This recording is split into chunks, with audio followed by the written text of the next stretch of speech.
Good evening. Hi, I'm Norma Brecker, and I'm the career doctor. I thought I would make a few videos to talk to you about the topic of dealing with a difficult boss or a manager that's not fair and someone who's giving you a difficult time and you're feeling the negative impact in your career. And I guess tonight what I'd like to talk to you about is documentation. You're in a career, you're in your job, you want to move ahead, you want to be seen as professional, you want whatever you're doing now to be a stepping stone for the next level. You may have a boss that doesn't see your job or see you in the way that you want and need to be seen in order to advance in your career. When you find that you're having this sort of conflict with a manager, you see work one way, they see it another way. As for example, today I had a case where an employee is working very hard with this new manager to prove to this manager her worth. But this manager doesn't want to see her worth. This manager wants her gone. So what should this employee do? This employee's been with this company for over 10 years, and until this manager came in, this employee was on the track to move up.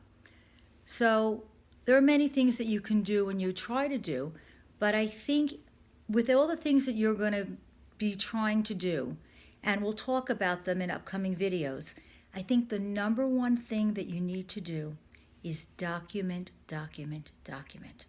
And what I mean in terms of you as an employee, what this means for you, is that you need to keep copious notes on what you're doing to meet your job requirements. You need to do documentation showing and keeping the emails that you send, the discussions after you finish your meetings with your boss. You should be documenting that. You should be sending back emails to your manager saying, well, this is what we talked about in the past meeting and that we agreed to. Are we on the same page? And you need to create the background so that if there's ever a problem, you can substantiate the claim that I am working according to my tasks and standards.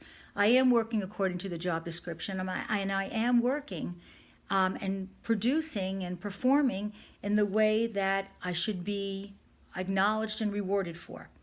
Even if your manager chooses at that point not to recognize your work and to give you a difficult time, you're making your case, and if HR gets involved or upper management gets involved, you have your ducks in order to be able to support the notion of your doing what's been assigned to you and what's in your power and within your job description to do.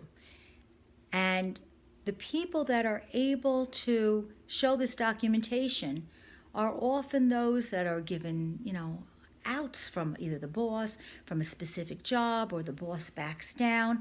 So again, you're going to do your work, you're going to be open, you're going to try to have good communications with your boss. But regardless of all that, if you have a difficult boss, I think your primary responsibility as soon as you acknowledge the fact that you do have a difficult boss, is to document everything you're doing that will help support your case, that you're performing in the manner that you see yourself performing in, which is a good manner.